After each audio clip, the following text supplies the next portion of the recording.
It's the Black Real Estate Dialogue. Tune in. Tune in. Tune in. Tune in. Hi, everyone. Welcome to another episode of the Black Real Estate Dialogue podcast. Before we get into this episode, if you haven't already, please take a moment to subscribe, leave us a rating and review on whichever platform you're listening to this on. This helps us move up in the rankings and reach more people with this great message. So thank you in advance for supporting us in that way. Also, if you want to join the Bread Real Estate investing community, you can do so for just $1 for your first week. If you'd like to do that, you can go to blackrealestatedialogue.com or click the link below in the show notes. Very excited for this episode today. Here with me, I have the Browns out of Houston, Texas. Thank you both so much for joining the show tonight. Hi, thank you for having us. Yes, thanks for having us. Definitely. So first, I would love if you two could just let the people know who you are and what you do. Very impressive resume when y'all reached out to me. So yeah, share some more with the people. Well, I'll go first. Hi, everyone. My name is Myosha Porterie-Brown, and I am co-founder of Porterie-Brown. We are a real estate investment group. Aside that, I also have a tax company, a boutique, a web design firm, and a hair company I'm coming out with. So yes, I do a lot. And I'm from Houston, Texas, born and raised, and roots from Louisiana. And that's pretty much enough about me. My husband, Edward, we part own Porterie-Brown, and we fix and flip, buy and hold all over Houston. That's what we do pretty much all the time. And yeah. Awesome. Thank you so much. Yes, good evening, afternoon, whenever you're listening. My name is Edward Brown. I am half owner of Porterie-Brown Fine Homes with my wife, Myosha. And I was born and raised in Flint, Michigan, but have lived in Houston, Texas for about 15 or 16 years. I lose count, more than half my adult life. So consider myself a Houstonian.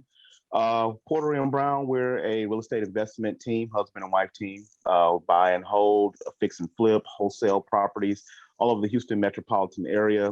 And the journey we started, literally, I want to tell myself I started in 2012, but literally we got things off the ground in 2017. Got it. Awesome. Thank you so much. Awesome. Thank you so much again for those introductions. So what I would also love to hear from you two is just what it was like growing up and what you saw, or maybe even what you didn't see that shaped your view of building wealth as a kid and as a young adult.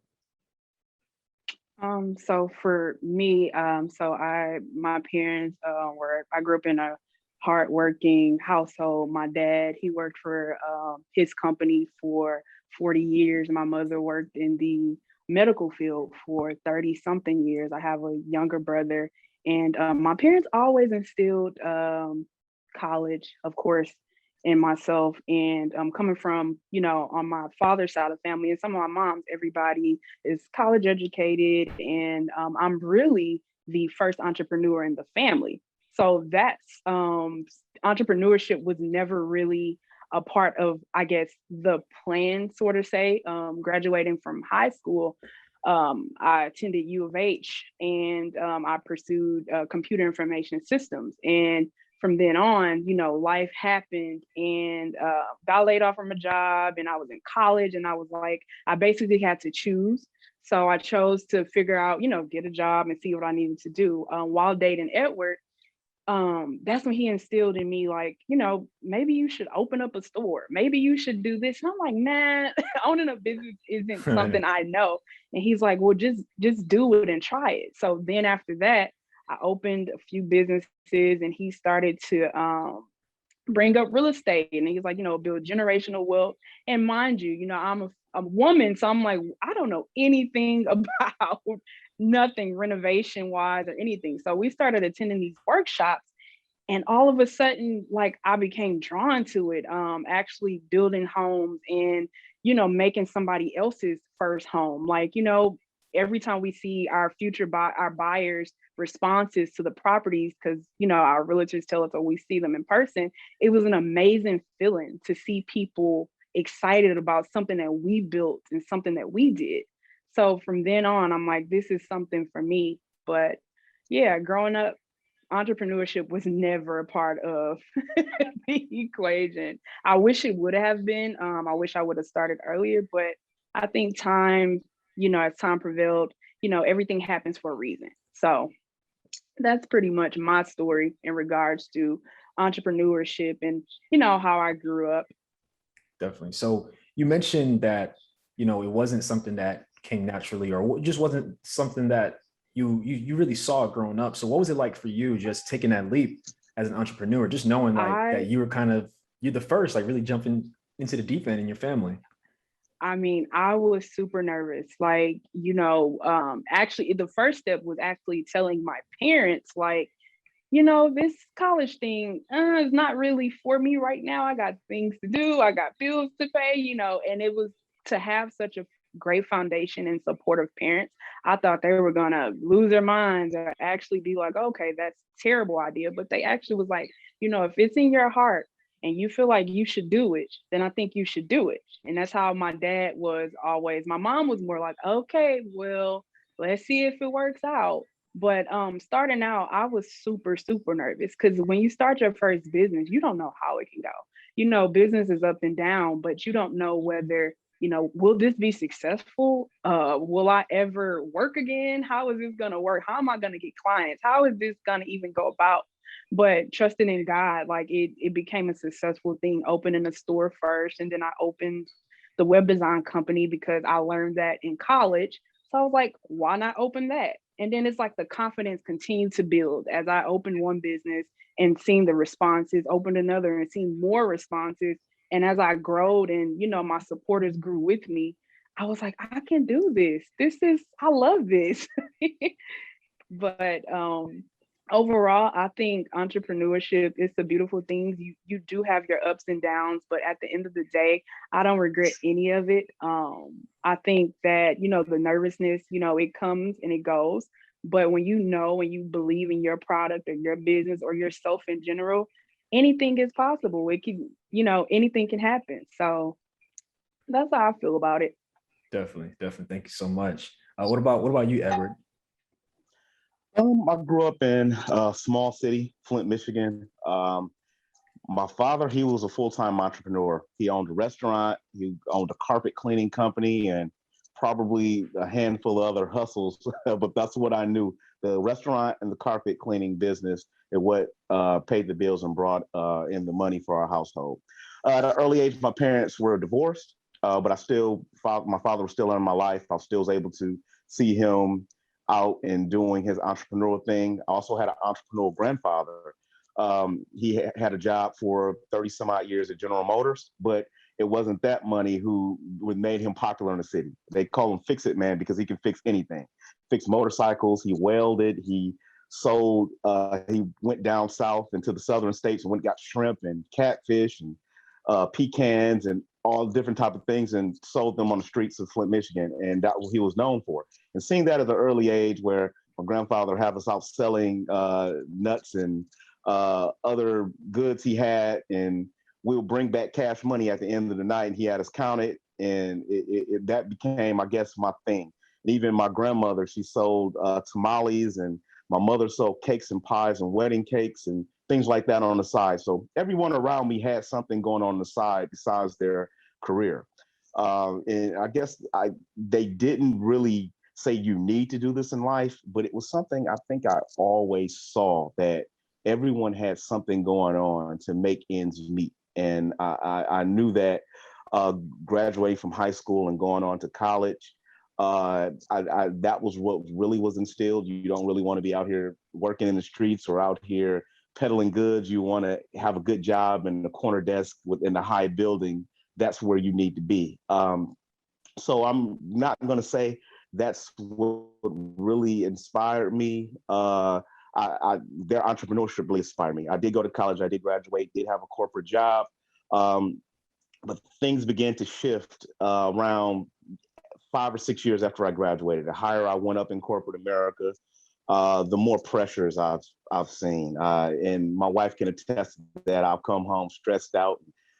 Things just wasn't going as planned. So I knew I had the real estate thing in my mind. And what started me on the real estate path is some of the properties that I saw in Houston when I moved here, I can get for $4,000 or $5,000, but I wasn't paying attention to it. I've just heard people talking about it, and even plots of land, $5,000, $7,000. And I began to research. People were flipping this land years down the road for $20,000, $25,000, and these same plots of land now that I missed out $5,000 to $7,000 are now $50,000. Wow. So I began to look and caught it at the tail end of like, you know what, I need to get in real estate, but I also need to do my research. I don't want to jump in head first in that fear of losing everything and feeling like, okay, I'm a failure was still in the back of my mind, but I still knew I had to move forward. So when I met my wife, Myosha, she was my girlfriend at the time, I saw her start businesses. And I was still working the 9 to 5. And I began to see her businesses become really successful and her client base really taking a liking to what she started. And that really encouraged me to jump full force into real estate. And I tell all of my students and all of our followers, it took me 5 years to execute our first deal. A lot of it was self-doubt. A lot of it was just, oh, do I know enough information? Am I calculating everything right? What do I don't know? A lot of it was self-doubt. But once I got over that hurdle of self-doubt, I at the job, it seemed like I was thrown in the deep end. I knew I wanted to get out that job. I knew I couldn't work there too much longer. And the lid blew off once I was featured on our local news station here, and it seemed like the entire city saw it for real estate. And it kind of turned people's head like, oh, you're in the real estate. It kind of made things awkward at the office. I can attest. However, by then we were already had everything in place with the real estate business. So I can step out. My wife's businesses are really successful, and we can do this real estate thing full steam ahead. Love it. Love it. So it definitely seems like there was a turning point. You mentioned that, you learned about real estate, you got interested in it, you kind of got a bit weary at the job.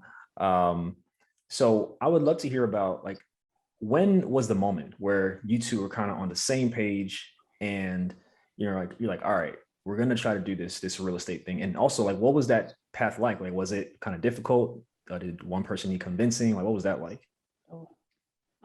I would say in regards to us being on the same page, when he used to bring it to my attention, he used to come home, like he said, stressed out from work. And he was like, oh my God, these properties are for sale. And we really need to get into this. And I'm like, well, I don't know anything about this. Like, can we at least go to a workshop? And here in Houston, two real estate developers, they own probably 50 million in real estate. They do a lot over in our area, and they held these workshops. So he said, let's go to the workshop down the street at the Hilton Hotel, and let's just see, if we can meet contractors, if we can meet people. And instead of me just saying, no, I'm not doing it, I'm like, okay, let's go. Let's do it.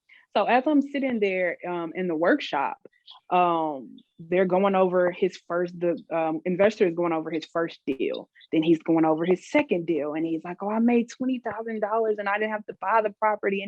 And I'm looking at this like, is this for real? Like, I was like, is this? And my husband, boyfriend at the time, Edward was like, looked at me like, I told you, like, this is, and I looked at him like, all right, maybe we should really do this. So once we left, we had all our notes and we just checked off our to-do list. What do we need to do first? Is it credit first? Is it making sure we have the cash, or, having the clients, or just, what do we need to do first?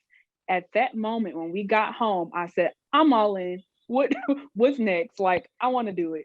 Because seeing him, the investor here in Houston, I'm like, what in the world? He was telling me they did this 10 years ago. So I'm like, I am on this page with you. Like, I'm so sorry. I was ignoring the fact that I didn't know anything about it.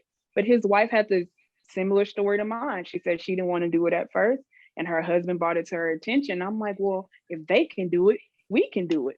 So from then on, I told him, what do we have to do? At that time, he was like, well, I don't really want to work at this job. And, at that time, I was an entrepreneur and my business were picking up and became super successful. So I told him, let's figure out a plan. Let's, you put your 2 weeks in, or do what you need to do. I'll see how much I have saved, you have saved. We put it together, and that's when you can basically take that leap of faith. Long story short, it happened. We purchased our first property while he was still working, like maybe a week or two before he put in his 2 weeks notice. And we had this property we were starting. So it was like God was just putting everything into place. In the beginning, I was like, oh my God, it was kind of hard because we were trying to transition into something. I mean, we had to cut down on our budgets and, take care of things, make sure we couldn't go on extra trips because we love to travel around the world. We were like, we can't travel, we can't do anything. We have to, work on you leaving your job and us buying our first property. So I would say that was the hardest for me, just budgeting and just trying to get everything together. But once we did it and bought our first property, we were like, okay, we're in the game now. We're in the game. Love it. Love it. So tell us about that first deal, just kind of what that looked like. And also like what it felt like from both of your perspectives, just to hit that first milestone and get that first home run, if you will. Okay. Well, you can go. The first deal we actually got from a wholesaler. That wholesaler had been sending me deals for, I would say, well over a year. Sometimes I would contact back and forth with that wholesaler and letting her know that, oh, I'm interested in this property. Can you tell me more? Because it was my way of learning the industry, even if I didn't have the means to actually execute the deal. I would write down on a notepad and everything about, okay, this property is cost this much. After closing, I'm gonna have to put up this much. This is how much the renovation costs will be. So I would get acclimated to the real estate math and like, okay, this deal is a good deal. This deal is not a good deal. So this deal came across my email one afternoon, and I called my wife immediately. We have a deal we should buy. I'm going to put in an offer. And she's like, are you sure? Are you sure? Are you sure? And we're kind of on the fence about, do we really pull the trigger for this? And I think we went to go take a look at the property. We did our due diligence. Everything added up. This very first deal, I remember like the back of my hand, even though it's years ago with many properties after it, because it's still our first love property. It was pretty much our proving ground. I did a lot of the work. I did the cabinets in that property. Wow. I did some painting in that property. Everything that they tell you not to do, I did as an investor, actually put it in the work and learning the actual business of real estate inside and out. My wife was in the property as well. We were in the property 2 or 3 in the morning sometimes, putting up with all different type of neighborhood disturbances because it's not in the best neighborhood. It was really a proving ground of how we learned the actual business of real estate with that property right there. And to this day, we still own that property as a rental property. We're landlords. We have a really good tenant who's been in that property since day one. And property now has over $100,000 in equity. Most of us contest to the red hot real estate market right now, but it's always our first love. And we barely see it. Because there are hardly any property problems at the property, but every time we get a call or text from the tenant, it's always something like, "Oh, I remember this property. It gave us a lot of problems, but it's our first child." Yeah, like going back to what he said about problems. I mean, being that it was our first property, it was quite a few things that, we had on our checklist and our to-do list, but it was a lot of things that we wouldn't do now that we did in that property. For instance, him going back on, doing the cabinets, and myself, I'm the project manager of the team. So hiring different individual contractors instead of an entire team having a GC, that was kind of hard, I would say, in the beginning, because you're managing individual people instead of having a GC do it. So I would think from my point of view, the hiring part was a little strange, and also, different things happening in the neighborhood. But other than that, it was a learning, experience. Once we got to our second deal, our third deal, our fourth deal, it was just a piece of cake, sort of say. Definitely. There's a couple things that I want to make sure we don't skip over from that story. One thing you mentioned is that you two were there, like painting, putting cabinets, doing a lot of the work. And there's like, let's say 2 schools of thought, right? One side says, all right, we outsource everything. We don't touch a paintbrush. We don't touch a broom. And others is like, get your hands dirty in the beginning. Learn the ins and outs of everything. understand the cost, understand all these things. That way in the future, you know, if you're getting a good bid on something, you know, you know, what it's supposed to look like, you know, how long it's supposed to take.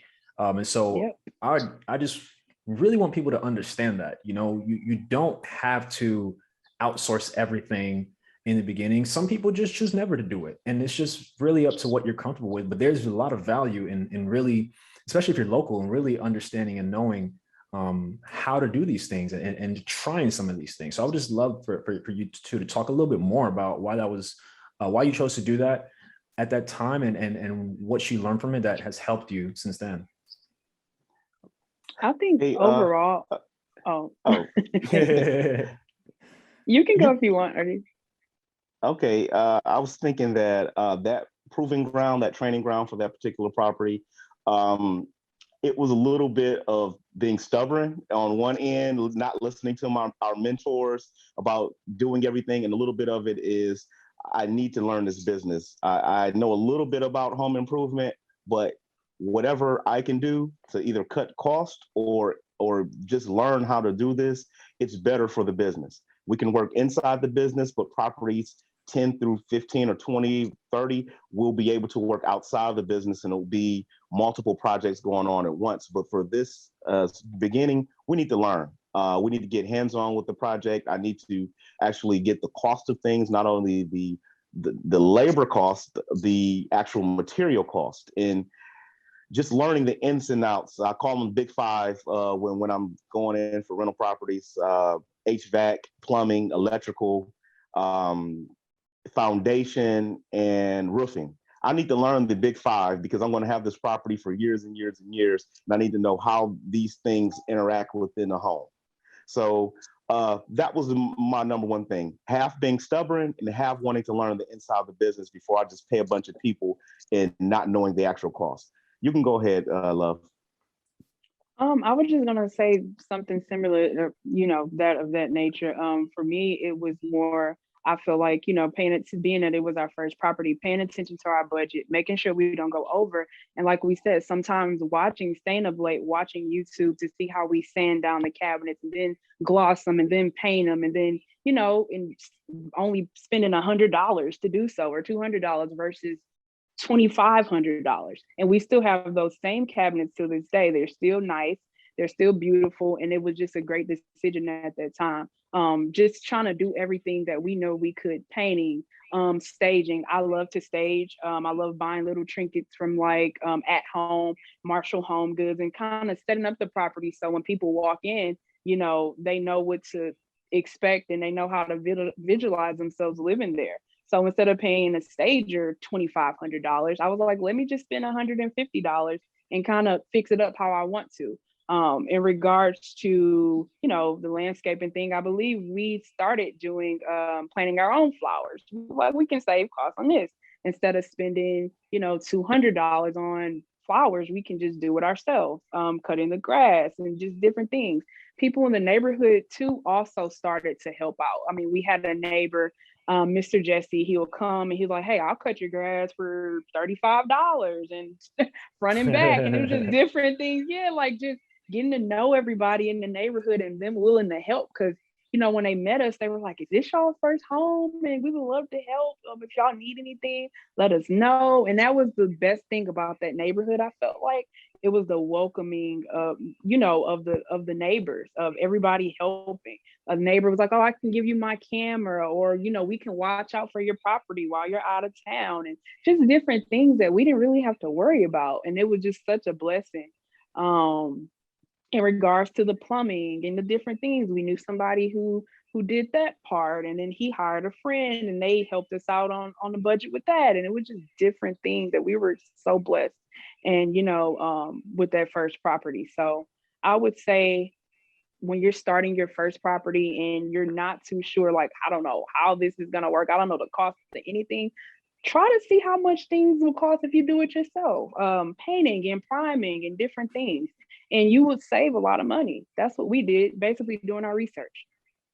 Definitely. So it sounds like you two had a pretty good foundation for the first property. So what was next? You know, I'm sure, you know, get your feet wet, get the attendant in there and all that. What was the thought about, all right, we hit this first milestone. Like, how do we go? How do we grow from here? What was that like?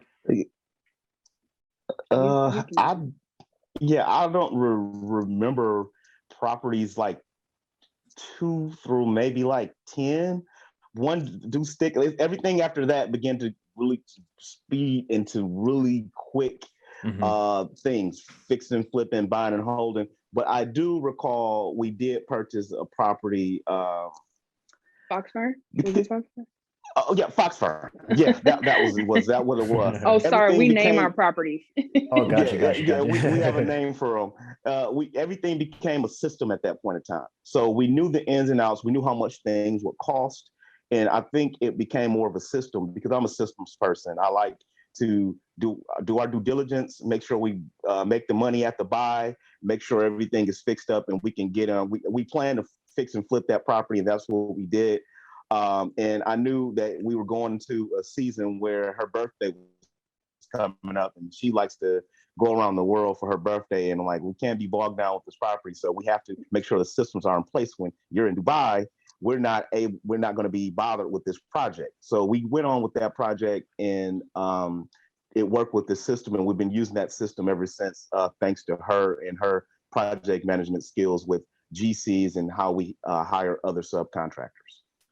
With that, going back to that though, like with that property, just Foxfern in itself, what we learned from our first property, of course, doing things ourselves, budgeting correctly, it was kind of easier to transition into Foxfern only because at that time we were like, okay, if we're gonna be out of town, let's see if we can hire a team. And that's when the teams start to come into play.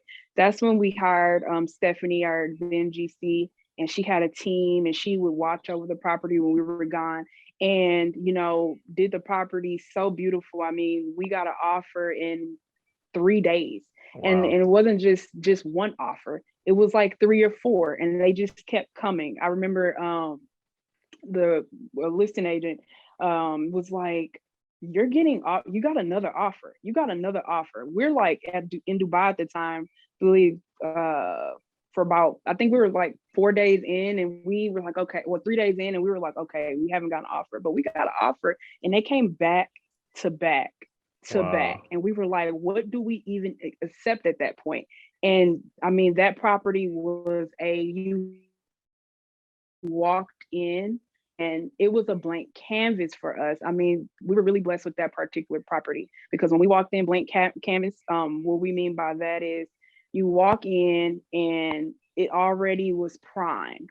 The floors was already taken up. I mean, the bathrooms, it was already gutted out. We didn't have to demo anything. All we had to do was walk in and start laying floors down. I mean, it was the perfect project, and we couldn't be more grateful for our GC. So that's what I would say. It made it easier to hire and, kind of work around us doing it ourselves, because we want to travel while we work. So let's hire a team that we can trust. Definitely, definitely. And how do you go about like hiring a team? Because you hear all these stories like, oh, I got taken advantage of by my contractor, my GC took the deposit, didn't show up, completed half the job. Like Yeah. how I'm sure you've had your fair share of experiences. But how We've had do you so go about many. choosing? Yeah, let's so I would love to, I guess, hear about some of those, and then also like just some advice for how people should look to build a team. Cause I feel like and probably people who you work with, is probably one of those things people are so scared about. Like, I want to invest in real estate. I want to do these things, but I'm scared to get taken advantage of. So, any insight you have on those would be great.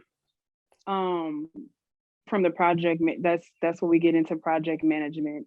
We were blessed to have good teams, but we were also, there were very much so individuals who came into our property, didn't want to finish the job, didn't want to, didn't want to come back. Some people wanted their money up front, different things. Some people took money. And it, like we said, it's a learning process. When you've been doing it for a while and you've had so many buy, holds, and flips, real estate, period, you know how to pick. I sort of say pick a contractor. What I like to look at in regards to hiring, and I can, Edward can contest to this, looking at reviews. Reviews were important because I think when we were, hiring in our first property, like I said, we had some people do certain things, some people for instance, lay down the carpet, and the guy didn't want to finish the job because he wanted to get paid. And we were like, well, you're not done to get paid your remainder. Mhm. It was kind of like setting up a system to where we split it in three. However much the project budget is, and however many weeks that's going to be. If we have a team and sort of say, the GC with the GC, and he's like, it's going to be 15,000 to do this. We just split that in threes. So by the end of this first week, you'll get paid your 5,000. Everything is done. By the end of that second week, everything's done. You get paid this. And then by the end of this week, if it's not done, then we'll have to hold off. We want to see the work. And, dealing with individuals who was like, well, no, I don't know if you'll pay me. I'm like, no, it's not even that. You can ask anybody in the property. We pay our contractors, but we want to know if you're going to finish the job. Mhm. So I would say when you get your first property and you're scared, I would say just look at the reviews. Those are important. One mistake I know we did make before, we hired somebody, didn't look at reviews, we didn't ask any questions, we didn't ask for photos, and we just trusted that person in our property. Big mistake. Always look and see what they have done. Even at your consultation, have consultations. Don't just talk over the phone. Ask them, hey, can you meet me here? Can you bring photos with you? Make sure you have those so we can see what you've done in the bathroom. Once they do that, they show you, oh, I've done this and that. Here we go. Hiring our GC. He's been our GC for years now. Carlos, we did that with him. He's done projects all over Houston, and he did an amazing job on all of our projects. But calling for references for him, we did that for other people. How did this person work? How long did it take them? If they say, oh, it took him a long time, we're not going to hire him.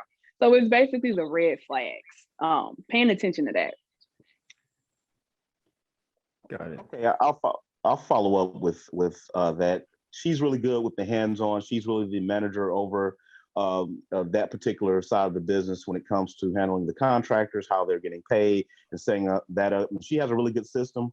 I can attest that I think we started a project around April of this year, and we didn't use our normal GC, and we went with the GC that had a better price, and it was normally against everything I normally do. But I can attest that I tried to cut corners, and this is something you can't do in this industry especially when it comes to the renovation budget. The renovation budget is the renovation budget. If someone gives you a lot cheaper price, don't go with it. It's going to be cheaper materials and or cheaper shoddy work. And I wanted this property so bad, and we got into the deal, and we bit off a little bit more than we can chew. So I went with another contractor that I got some good reviews from. He had good references and everything, but he cut a few corners, and keep having him come out and fix things and no, I didn't do this way or didn't do this way. And he began to try to take advantage of it. Even to this day, we're over 50 properties in. You still have some contractors that think that you don't know what you know, and because they don't know our backstory. They see two young people that like they think we're that don't know what we're doing. Having to make them take some things in the shower, break down some tiles because I told him to get this and he wanted to cut corners to get something cheaper, and that wasn't what we asked for. And you sometimes get difficult contractors to work with, but work with people who have good references. Always call and reach out to other people in your area that you know are in the same business and ask them for references. Having great contractors is a rarity nowadays because the industry is so full of bad contractors. And you will get a bad seed every once in a while, but when you have a good contractor, always stick with that contractor. And that's from our experience. That trying out new people is okay, but when you have a good team of people, even if they're a little bit slower and they do great quality work, especially in the fix and flip and in the higher end, what we do in here in Houston, where sometimes in higher end properties and they're expecting perfection with the finishes and perfection with everything. Having that contractor is going to take his or her time and making sure everything is right, even if it's going to take a week or two longer, is to be expected, and go ahead and trust that process. Definitely. And did you two always want to get into fix and flipping from the beginning, or did you think, oh, we'll get into rentals? Like, at what point did you realize, like, okay, we want to do fix and flip too? I'll let you can go ahead, love. I know what your answer is. Oh my goodness. Well, initially, for me, I love fixing flips. I love those checks. I'm just gonna be honest. I love fixing flips.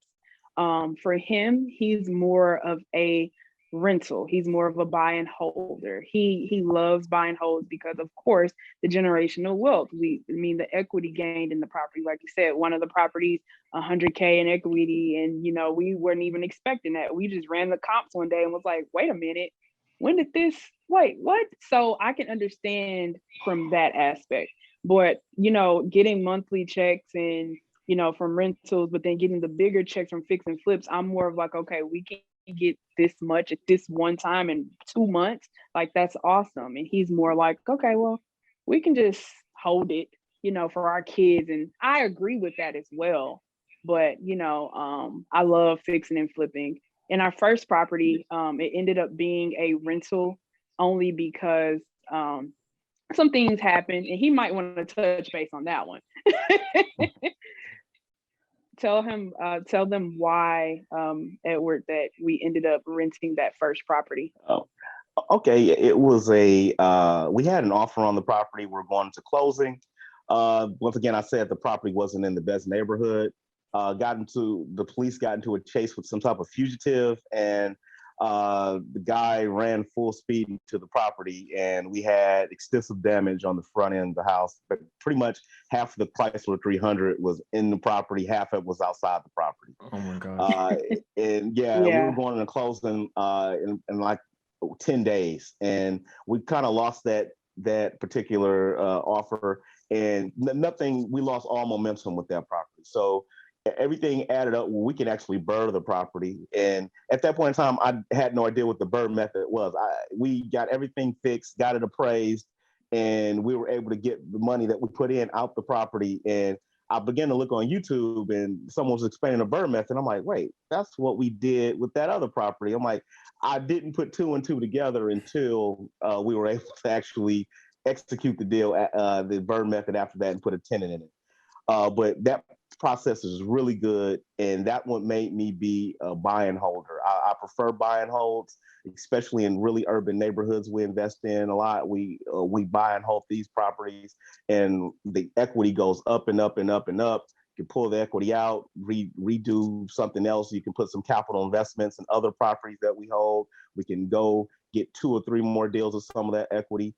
And it's really an investment that I do believe the next generation. I believe the next generation that we have to inherit something, not only our words, not only our work ethic, but have tangible things that they're able to know what to do. And I could attest to my grandfather. When he passed, he left the family 6 lots in Pensacola, Florida, and Mobile, Alabama. Wow. And he really didn't talk about it. We didn't even know about it until he passed.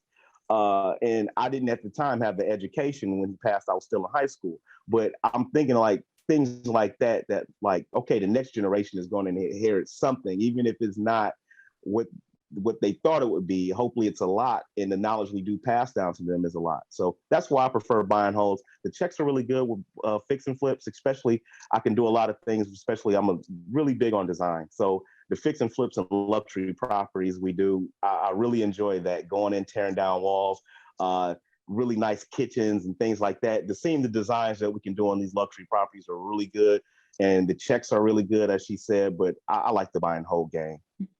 Are you looking for a community of like-minded individuals and access to experts in real estate? Yeah. Are you interested in real estate but need more support and guidance? You know who it is? The Black Real Estate Dialogue presents the Real Estate Investing Community. No matter how much or how little real estate experience you have, we've created a community for you because your perspective is important. All right, tell me, where's the #1 place where you can do Q&A with experienced guest speakers 2 times per month? How about unlimited access to past guest speakers' recordings? What about a private Slack channel to engage in daily discussion with everybody in the community to share resources and support each other? Head on over to blackrealestatedialogue.com. That's blackrealestatedialogue.com. It's the real estate investing community presented by the Black Real Estate Dialogue. Come join us today. Definitely. Does your family still own those lots? Unfortunately, no. I don't think anyone had the education that my Yeah. grandfather. Unfortunately, I do believe they were lost for taxes. But I do remember that when I was in high school, Hmm. that he had these 6 lots, and he didn't even tell anyone. It was in his will and in his estate, and it stuck with me. Like he left something of value: motorcycles, 6 cars, and homes, and everything. And that disposing of the next generation of wealth and that passed down is really important to me, and it really stuck with me. Definitely, definitely. So, of course, you do buy and holds, you do fix and flips. As deals come to you, right? Come to your email, text, so and so forth. How do you figure out? It's like, all right, ran the numbers. We think this would be a good buy and hold, or we think this would be a good fix and flip, or maybe dispose of it in some other way. How do you determine that typically? When I'm out and about, if I'm doing my own marketing, getting my own deals, of course, uh, speaking with the motivated seller and making sure they're getting what they want out the deal. Sometimes it's not money, sometimes it's just other means, and I'm getting what I need out the deal. So if that matches up, we move on to the next thing, which is what can I offer. It's really simple. I probably get 100. We get about 100, 150 deals across the country in our email every day. So Wow. it's very hard. I wake up in the morning and probably take me 2 or 3 hours to analyze what's in our what can we buy? Is it something within our I guess our investment strategies? Then once I crunch all the numbers, if it's something we can go take a look at right then and there, or go meet with the motivated seller right then and there, we'll do our due diligence. If it's something we want to move forward with and making an offer, I'll pass the information off to her because she's the financial, I guess, the overseer of the business and making The sure, project manager, can we yes. take, yeah, the project manager, can we take on another project? If so, if not, can we wholesale this deal off? Would it make sense for us to even take this project forward? I'll let her make that determination by looking at the financials and exactly, are we overextending our contractors? Is this something we can do? If everything checks off from those lists, then we'll move forward and take that project on. But it's first the numbers. If the numbers make sense and me taking a look at it, I'll pass it on and she'll do her checklist, and that's Or how we move forward. sorry to cut you off. Or sometimes if he's unable to get to it, and I see the email first and say it's something completely out of our wheelhouse, like we like, okay, we got a couple properties right now, we can't do it.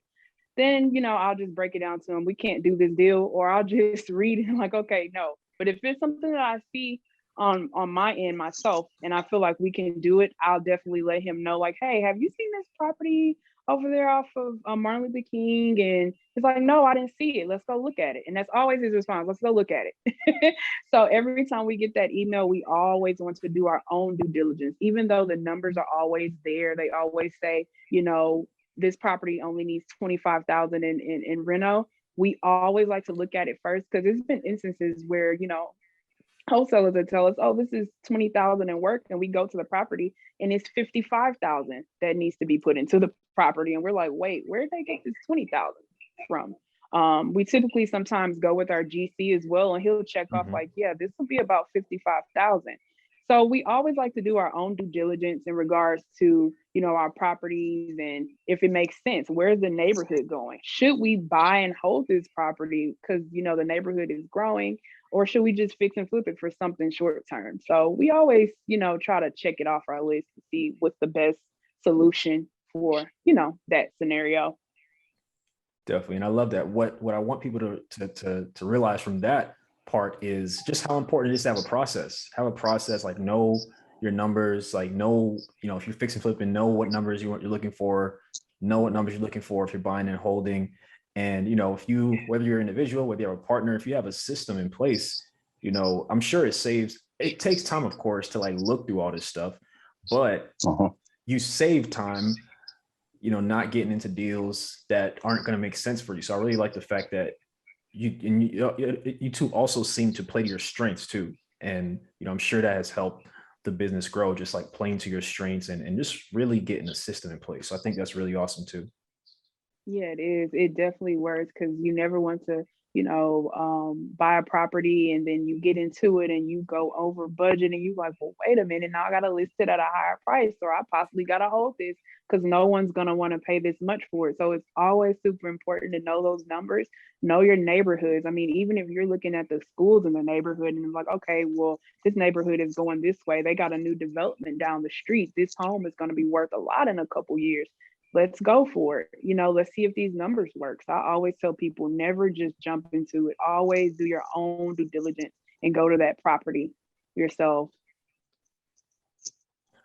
Definitely. Yeah, I can attest to that. Never buy anything just to be buying, especially in this industry. It's a lot of money floating out there. You have a lot of investors just buying deals that can actually hold a property for 10 years until buy a bad deal and hold on it for 10 years and wait for it to be profitable. A lot of us aren't in that position. And I know myself, I'm not in that position to buy a bad deal and wait and see what's going to happen. So never feel pressured. I would give that advice. Never feel pressured. If the numbers aren't going to work, they're not going to work. No matter how you flip it or how you try to cut corners, if it's not going to work, it's not going to work.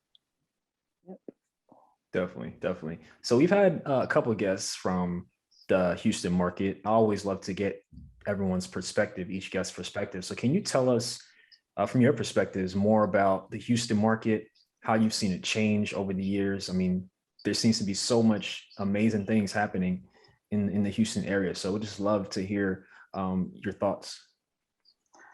The Houston market, I can say, has grown exponentially. Since I've moved here in 2007, I can say it was a lot of patches of land and a few high buildings and some old apartments. Now we fast forward to 2021, we have big developments. We have many new communities. Everything seems like it's just growing, expanding, which meaning that a lot of the older neighborhoods aren't being neglected, but they are going through a transformation. You have neighborhoods that were cold and no one wanted to live in. Now you have really lots of capital put into those neighborhoods. Now it's a new hot neighborhood. We have new grocery stores in these neighborhoods. And you say, oh, I remember 5 or 6 years ago, no one wanted to live here. But you see the skyline view, it becomes a really hot neighborhood. They build a new school there. And I can say that the city is becoming the suburbs because everybody wants a piece of the city. And in Houston, we have two or three beltways that really marks where the market is really hot. But I can say the market is hot everywhere here in Houston, from the north side to the south side. Things are slower on the east side. We learn our lesson on that side of town, but anything west and anything north and southwest, it's really hot. And I can say it's a growing market, and it's a lot of competition here, especially in the real estate. But there's also a lot of collaboration and a lot of building, especially people of color. We're collaborating, we're building, we're sharing resources. The environment here is really vibrant. And for anyone who wants to come in, I know there's more than enough room for whatever you would like to accomplish here in Houston. I can agree. Love it. So, y'all have flipped a whole lot of houses. I believe it's 50 something.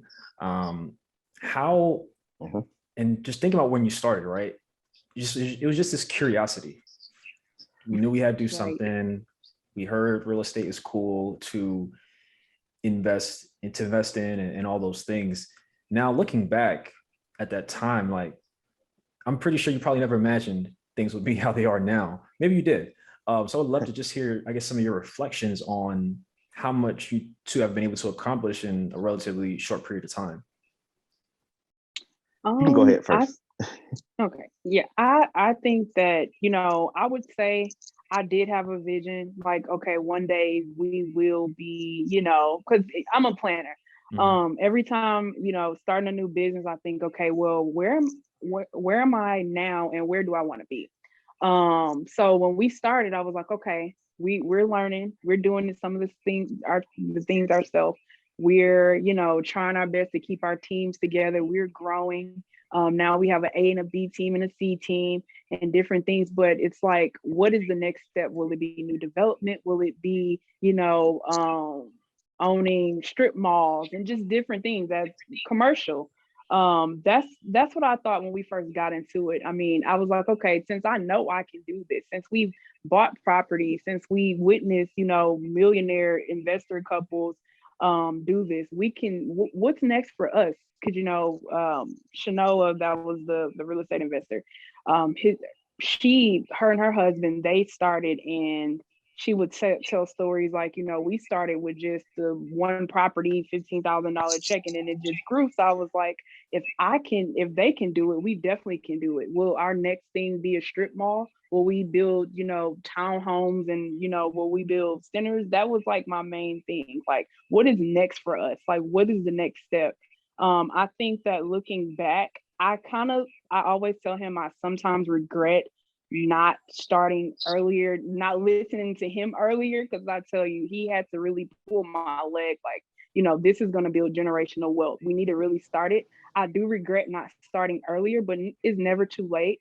I always tell my dad as well, he wants to get into real estate, but we're still trying to, pry them into it because they don't understand. I'm like, it's never too late to buy a property. It's never too late to start something. It's never too late to build wealth. We were once that couple that was like, okay, is this going to work for us? If it's not, what are we going to do if it doesn't? And it's just basically taking that leap of faith. I think Edward can agree in regards to that as well. Like, starting and don't hold back. Like he said, it took him almost 5 years because it was just procrastination. Like, why am I going to do this? And how am I going to leave my job? Is this going to work? And I think once you have that thought and that ability, and you just feel on the inside, like, I can do it, then just do it. When we started, I told our couple that just one of our clients, well, not even our clients, our students, they just bought their first property, and we were looking at them like we didn't have anybody that told us anything. I mean, we went to the workshops, but we didn't have mentors, because there's people that'll call us and be like, how do we start? What are we doing? We can guide you and we'll help you. We have a class now, our e-course. And when we started, it was just a workshop. It wasn't really nobody to tell us, okay, that's not a good deal. That's an okay deal. You should do this. It was more like trial and error with us. Like, we bought it. We tried to figure out what to do next, and it was up after that. It was just us two. So I'm grateful to be able to be here and able to teach other individuals how to get into real estate, how to project manage, how to do different things in real estate. Where can they go? I'm willing to give. They always ask questions like, how do you feel about buying homes? How is it being a landlord? It's always refreshing to give people our insight and our side of view of, real estate investing and where it has taken us. I can say I didn't think we'll be this big or get this far. I think until like property like 10 or something, when it became a full system where we had no longer the fear. I think around property 10, I didn't have the fear anymore of like, what if? Because before that, I have, okay, what if we lose on this deal? Or what if? I had no what ifs after that. It was more or less, we can go on a property within an hour after own it, we'll have a design down. Then we'll have colors down. We'll have paint schemes down. It became a full system of what we have in place. So that's when I knew things were beginning to really take off. When we were able to take a look at the business and the projects a couple hours a day and go on about our day with our other businesses and other things we had going on in life. When I had to be less hands-on and more on the side of, okay, things are getting taken care of. If I pull up at the property tomorrow, I know that it's going to be taken care of. If I don't come for 2 or 3 days, I know it will be taken care of. If I'm out of town and I come back, it's going to be taken care of. And it became more of a system, and things were in place. I knew that was the time. I also knew that things are beginning to change when people began to know me. My friends and family know us for real estate. Like before that, they know me go to work and have my job and have my suit and tie on. And when I started wearing sandals everywhere, it's like, this guy's on vacation every day. And it's not really the case. I'm working hard. But when people begin to see like they're really taking this real estate serious, and we began to own properties by family members' houses. I'm like, my niece and nephew own that property there. that's when it began to change for me. Amazing. Can you two also tell us about just the other business ventures you have? I think you also mentioned like an e-course or just like products and services you have too that people can tap into. Yeah, Mine is really sure. short. I'll go first because I know you have a plethora of stuff. Well, I mean, we have that together, so okay. it's not. Yeah, we do. Real estate is my passion, and I know definitely we do have get a lot of questions about how to get started in real estate. So we started a movement called the No Barrier Real Estate, and nobarrierrealestate.com. And it's really an entry level course of everything. I pour everything into how to get your first deal. If you walk out the course and not knowing anything, it's probably because it didn't translate into the language you speak, or you probably didn't watch the videos or read the content. But it's really entry level of how you can get started today, tomorrow, or whenever you want to. Well, I'll equip you with all the tools of how to make money right now and there. And she equips you with tools of how to project manage and everything, and what to look out for and the pitfalls we fell into. So we started the No Barrier Real Estate course just due to many questions we had. And I got tired of just answering small questions. And I just put everything to a course. And even before then, we began to do one-on-ones and hold small groups sessions with interested people interested in getting into real estate, where we take them to a property tour or what we had going on and give them the ins and outs of how we got the deal, how we're funding the deal, and laid out everything on the table for a full day. And I just began to just put it into a digital form with the No Barrier Real Estate course. Definitely. We'll definitely make sure to have the link to that course in the show notes. Yeah, going back to what he said about the course, yes, we definitely wanted to start something where individuals can go in and they can learn, and we just pour everything into it in regards to what the mistakes we made, the mistakes we didn't make, and how to move forward with different things if you come across it. Because like we said, we have a lot of stories from contractors to, like he said, police chase with a car into our home. So different things we touch base on and to be on the lookout for. In regards to my other businesses, so I have a boutique, Porterie Boutique. That was my first baby. I started that after getting laid off from my job. That was the first thing I wanted to do. I love fashion. I've always been into fashion since I've been 4 years old. So my mom used to put me in shows and have photo shoots, and fashion was always a part of our household.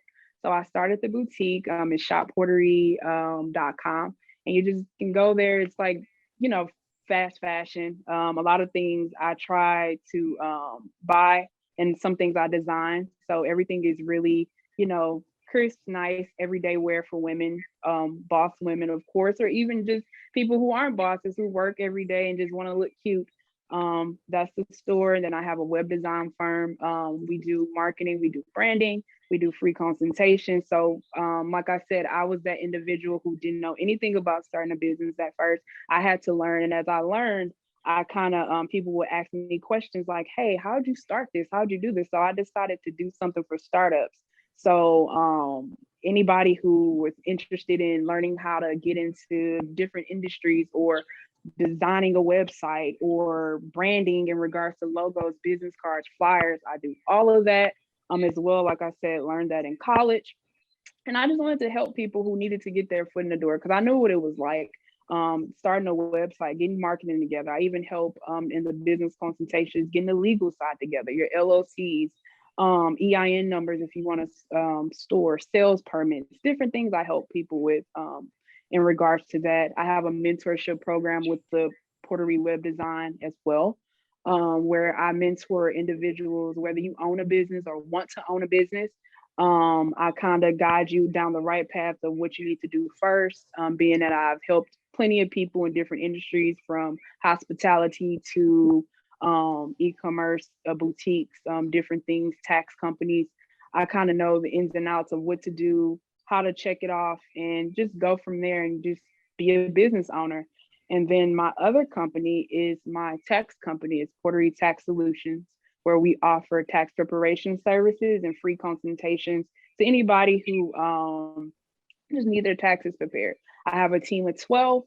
and hopefully opening our fingers crossed, our second location this next year. So that's growing as well. And last but not least, I'm opening a hair and skin line with my sister. That started because she wanted to do the hair thing, the extensions, and I wanted to do the natural hair care. So how we came about with that, we just decided to come together, build one boutique, and that way we can sell numerous of products, our skincare, our hair care, our extensions, and have people, shop at one shop that sells everything. So it's porteriehairandSkin.com. And yeah, it's launching soon, October 25th. So that's coming as well. And I'm sorry, I have a lot going on. Yeah, I think you named off like 10 businesses. I named That's four. amazing. I only named four. That's amazing. Yeah, you two have a whole lot going on, and I just think it's just an inspiration. I just keep thinking back to the beginning, right? You didn't know what was going to happen. Really? You had your business, businesses going that were starting to gain some success, and Edward, you were kind of at your job trying to figure out like what to do next. Should you try this real estate thing? And you took the leap, and things have grown from there. And how long ago was that when you two first started investing? 17. It's 2017, I do believe. Probably 2016. I think we put it into motion, but we really didn't get it off the ground to that at the end of that year into the beginning of that year of 2017. Wow. Okay. So a little over 4 years. And what I really want people to listen to this whole story and really understand, you never know what's possible if you start, if you try, and it's just a very, very inspirational story. So I know people are going to get a whole lot out of this and a whole lot of inspiration. I guess lastly, I would love to hear from you two, like, what does the future look like? I'm sure you have some big plans and things you're going towards. We heard a bit more about on the business side what the future plans are, but I guess on the real estate side, what are some things you two have in mind that you want to do? I know that for sure. I'm getting into wholesaling commercial. That's a big space that negotiating a 6-figure deal right now. And once I execute and close that deal, I want to reveal how I did it. Looking for undervalued commercial property that can be repurposed. Working with other brokers that I do know that are major players in the Texas area who can bring in international buyers. We're getting at a good price. We're wholesaling that deal off. That's what I'm currently working on now, amongst other fix and flips and buying holes that we do. That seems like that's customary of what we do day to day. But I do want to dig further into the wholesale selling of commercial properties, as well as get into luxury spec build homes. Every time I go into a neighborhood that used to have $500,000 homes, now they're $2 or $3 million homes. They just tear them down and build these 5,000 or 6,000 square foot spec homes. I know that my design expertise can be applied to that. Really love. I know you're out there in LA. Nothing beats Los Angeles real estate when you're looking at those properties off the hills and these wonderful neighborhoods you drive through. And every time we're out there, we get so much design inspiration and bring a little of that California flair. Last couple properties, I brought some of that California flair to Texas property. It's a little bit flashy for our Texas buyer, but they do appreciate some of the finishes. But that's what I see: luxury real estate and digging deeper into the commercial wholesaling. For me, piggying back on that, luxury custom builds, I absolutely agree. I would love to start that as well. Also for me too, commercial strip centers. I really love those. Every time me and him pass by one, he's like, "Oh, there goes the strip mall. They just built, or a strip center they just built." So that's like my thing. I love that. I love when multiple businesses are in one little area with the gas station and so forth. I would love to have that happening in like a year or two. Definitely. Love it. And any last words, anything, encouragement or advice you want to share with listeners who maybe they're in a similar position that you two were 4 or 5 years ago, and they're just scared to take a chance. They want to take that leap, but they just need maybe one extra push, what would you say to somebody like that? I would say, for one, follow your heart. Never doubt yourself. Self-doubt it hurts the most. Follow up with your plan, make to-do lists, make checklists, set a million alarms if you need to, but get to where you need to be by believing in yourself and having that faith that you can do it. Because I too was there before. I remember being laid off and not knowing what my next step was going to be, and taking that leap of faith really helped me. If I would never did it, I don't know where I would be. Always believe in yourself. I would say that. Never doubt. Don't listen to anybody else that think your idea is crazy. Don't, feed into any negativity. Have that space, that positive energy, and just keep going. I know sometimes it can get hard, especially with entrepreneurship or transitioning. But if you just believe in yourself and set that checklist like I did, like, hey, by the end of November, I'm going to be doing this, then it'll happen. I just say take that leap and just believe. Go for it. And And I have three things, just three short things. It's never going to be perfect. That's the number one thing. So don't wait to the right time. The right time is always, if you're waiting on the right time to do it, then that time will never come. And nothing will ever line up perfectly. So if you equip yourself with the right education and you know what you know, especially in this industry, the education is important, the networking is important. If you have a good mentor or someone you can call to help you evaluate the deals, that's when it's time to go. When you have the proper education, we're waiting for everything to line up, like, oh, where I'm going to find the money, where I'm going to do it, this, that. In this industry, the money follows the deal. If you have a good deal on the line, the money is not ever an issue. I used to always think, who's going to lend me $400,000 or $500,000? Who's going to lend me this? Who's going to lend me this on the deal? The good deal, the money follows the good deal. That's always. And it's cliche to say, but it's so true. You have a good deal on the line, money will attract that deal. And one last thing, always be networking with other investors, and always be a part in giving back into the real estate community, because we're a community of information. If you have information, please do share that with the other community, and always be networking not only with your local real estate investor community, but there's a national community that we have online that you can network with other people to get other ideas, and joint venture and many other things open up when you start networking with other real estate investors. So that's what I like to leave everyone with.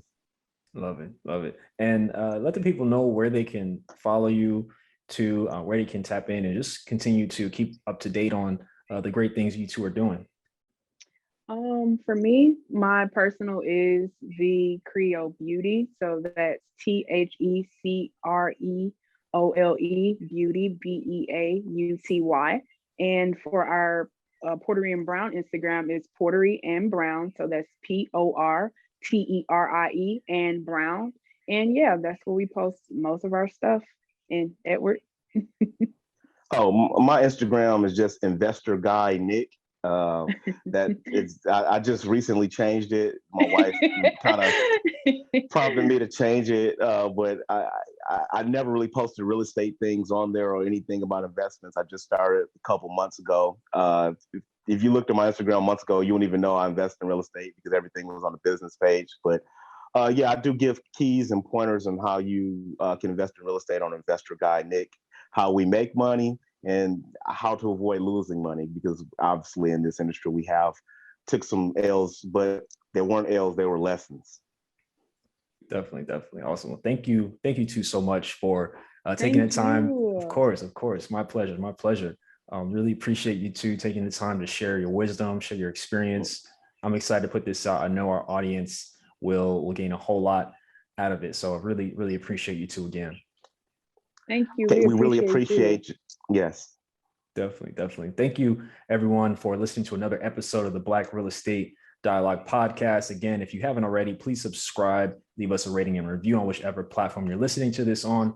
Also, if you want to join the Bread Real Estate Investing community, you can start for just $1 for your first week. Go to blackrealestatedialogue.com or click the link below in the show notes. Thank you all again. I look forward to hearing from you all soon. Hi, everyone. Sam here from the Black Real Estate Dialogue. Make sure to hit that notification bell and that subscribe button and to visit us at blackrealestatedialogue.com.